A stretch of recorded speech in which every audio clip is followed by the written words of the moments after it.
on a tout éteint. Donc on va reprendre. Donc là, on a stimulé notre cerveau, on lui a donné des arguments pour le calmer, pour le réconforter. Parce qu'il ne faut pas lutter contre lui. Il ne faut pas lutter contre ses pensées. Il faut les réconforter. Je vous donne un exemple.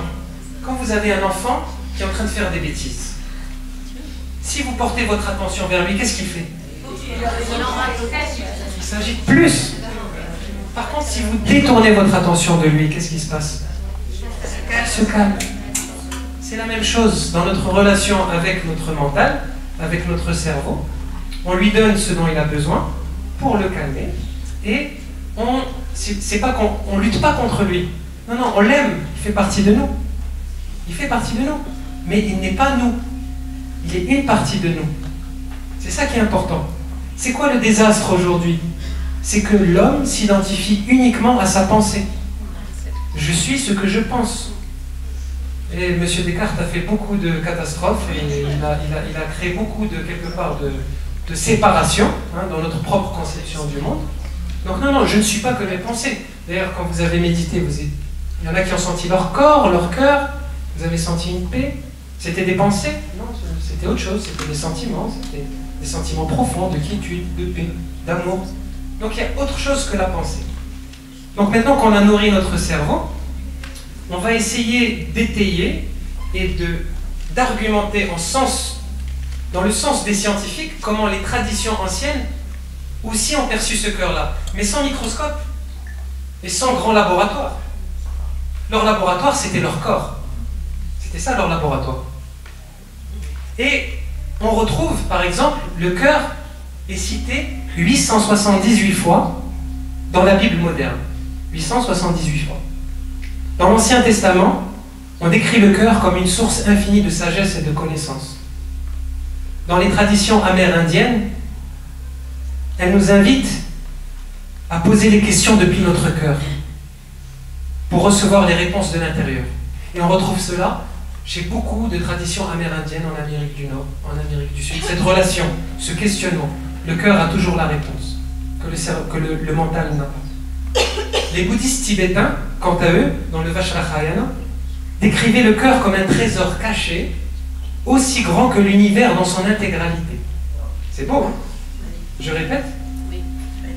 Un trésor caché, aussi grand que l'univers dans son intégralité. Donc ils sont arrivés à... C'est quoi leur vie? Pendant des siècles, ils ont vécu dans une montagne aride, très difficile, en pleine altitude, dans des conditions humaines très très difficiles comparées à notre modèle de vie, mais ils ont développé des outils d'introspection intérieure qui étaient très évolués. Et ils sont arrivés à cette conclusion. Ils sont arrivés à la conclusion que l'univers est autant à l'intérieur de notre cœur qu'à l'extérieur. Le livre des morts égyptiens remonte plus loin. Ils présentent le cœur et le décrivent comme l'organe maître du corps, centre des pensées, des émotions, de la mémoire et de la personnalité. Donc les Égyptiens dans l'Antiquité aussi ont compris que le cœur était l'organe maître, était le lieu de résidence de l'âme. Dans le yoga, pour ceux, je pense que le yoga est un peu plus populaire, on parle, vous connaissez le chakra du cœur.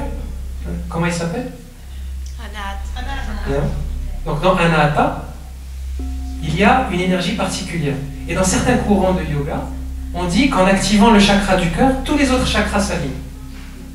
Alors on peut travailler sur chacun des chakras, mais en activant celui du cœur, tous les autres s'alignent et s'ouvrent. Ils sont arrivés un peu après à la même conclusion. Après, il y a plein de courants de pensée, de philosophie, mais plus ou moins on retrouve un peu la même approche. Et bien sûr, chez nous, dans le soufisme, ils sont arrivés à la même conclusion que les yogis, et eux, ils ne travaillent que sur le cœur, uniquement. C'est le raccourci. Il n'y a pas chakra là, pourtant ils existent. Mais si on veut aller plus vite, le chakra du cœur est le chakra maître. Et on retrouve d'ailleurs ces gestes partout dans le monde. En Inde, on met les deux mains contre le cœur. Les Tibétains, ils mettent les deux doigts, ils touchent. Certains soufis mettent la main, d'autres deux, d'autres se baissent. Il y a toujours ce lien avec le cœur qu'on retrouve dans toutes les traditions ancestrales du monde. Donc ce lien, on ne l'a pas inventé en fait. Il a toujours été là. Toujours depuis la nuit des temps, il y avait ce lien, sauf qu'il n'était pas compris et abordé de la même façon. Il était beaucoup plus intuitif, c'était naturel. Chose qui aujourd'hui pour nous l'est beaucoup moins, de revenir à ça, de revenir au cœur. C'est ça la différence aujourd'hui.